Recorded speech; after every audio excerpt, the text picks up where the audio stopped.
Okay, now in this video, I'm going to show you how to actually go in and do a basic research and start writing a basic persuasive essay.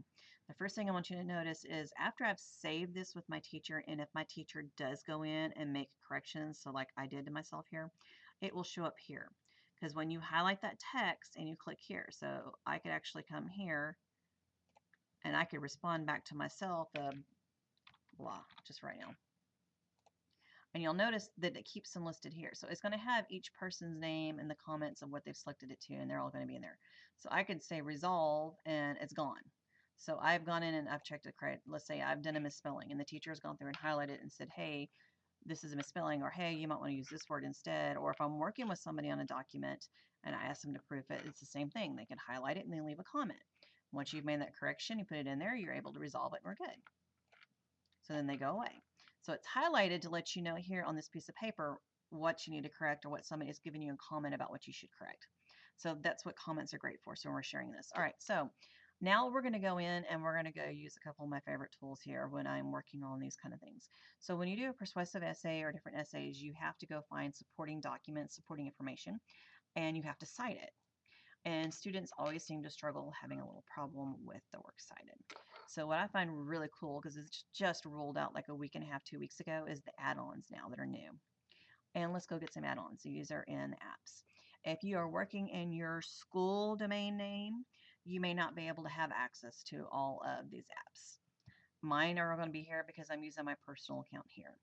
I allow students in my classroom to use either or. I don't care which. I actually usually encourage them to use a personal account because most of mine are juniors and seniors and they're going to be graduating shortly. And if they do that, then when they leave the school, they don't lose their work. It's still in that drive.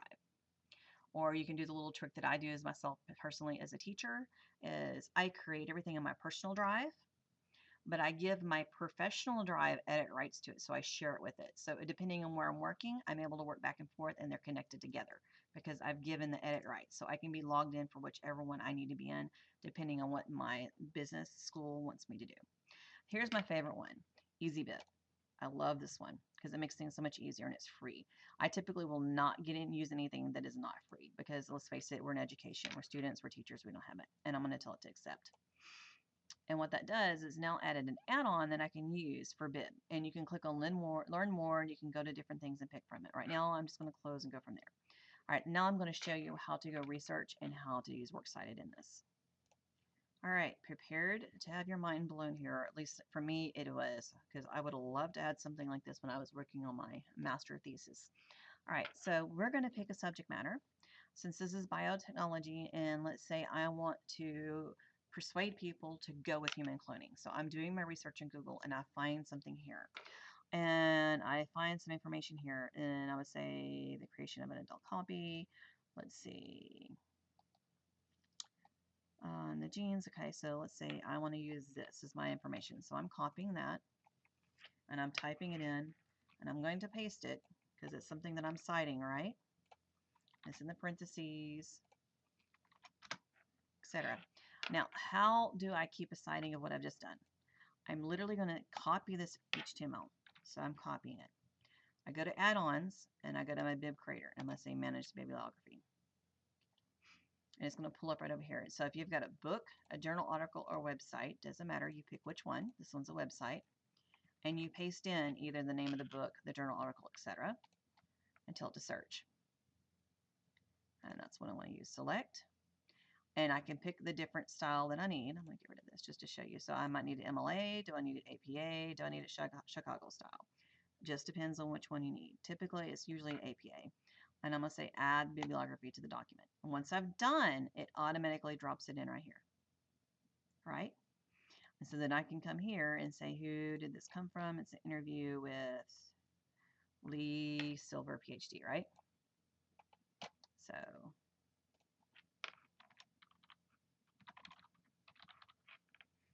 and then I would have my information. So I'd have my supporting information that I'm going in there. So let's put this down just a little bit. And let's say I go to a different place. And most students get a lot of their stuff from here. Let's say I actually want to try to find a book. So let's see if we can find a book on. Because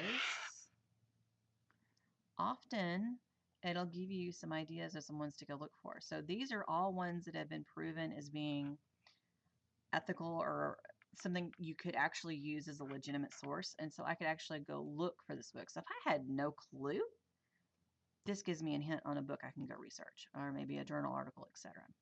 Now, typically what we do in my class, it is going to be a website because we are web-based and we don't have the books and we don't usually go to the library that often unless we can.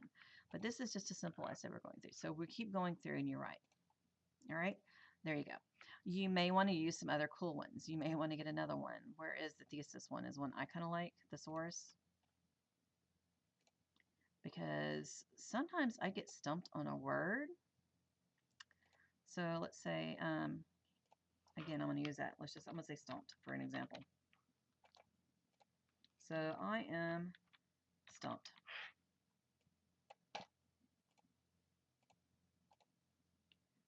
And it will give you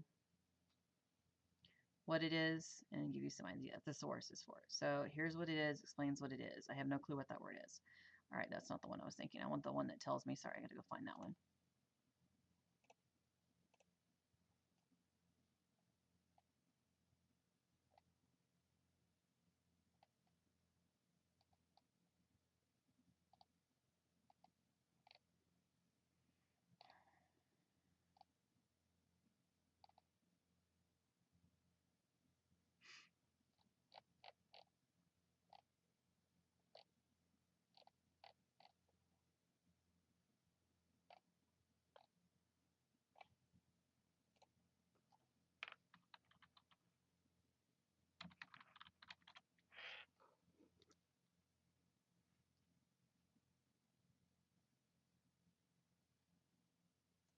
Yeah.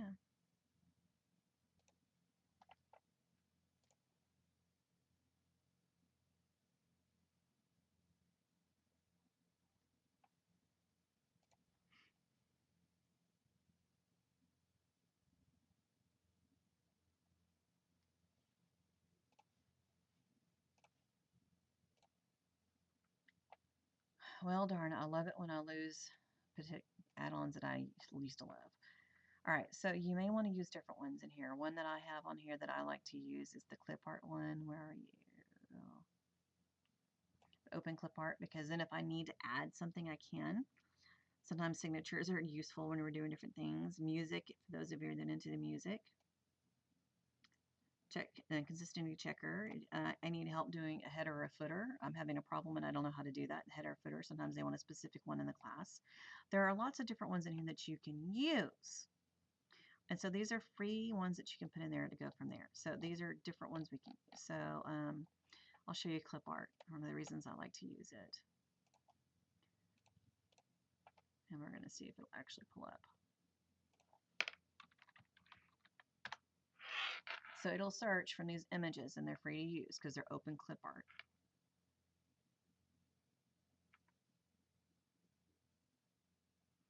And here are all the different ones for cloning. So I'm going to use, let's say, that one.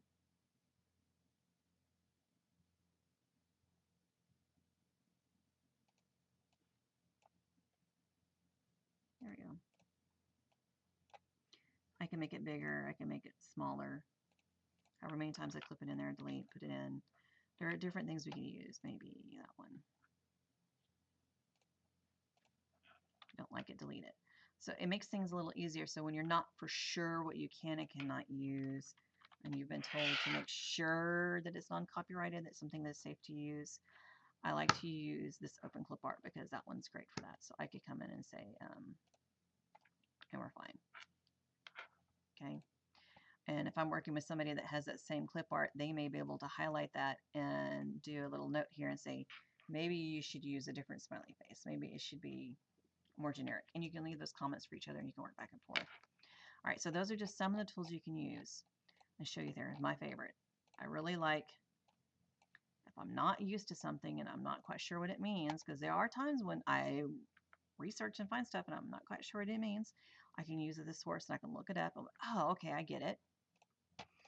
Or if I'm citing something and I don't know how to cite it, I go right here, boom, and I can use that easy bib to go in there. And I think there may be even more in there. So there's different ones. Sometimes I just go through and look.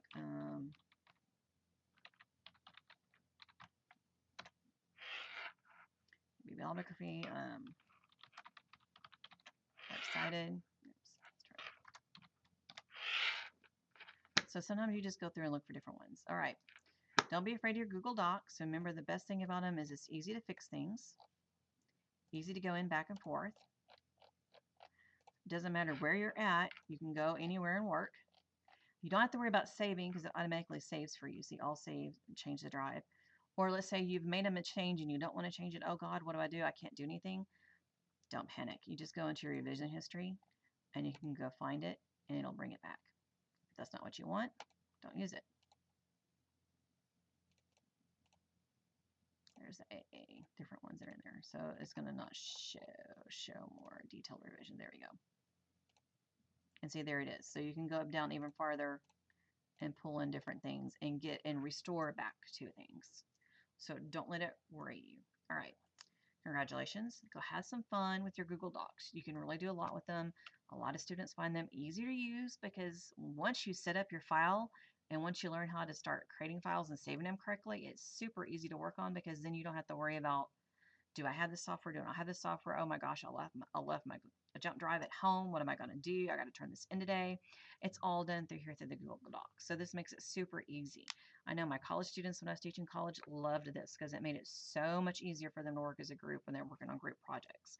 And they could literally log in and work on their presentations together. And it was one of those different things that they loved it. And they could love the fact that they could do the comments and talk back and forth and change things. So for me, it's a win-win. Kids are happy, I'm happy, I get what I need. So we go with whatever works, right? All right, go have fun.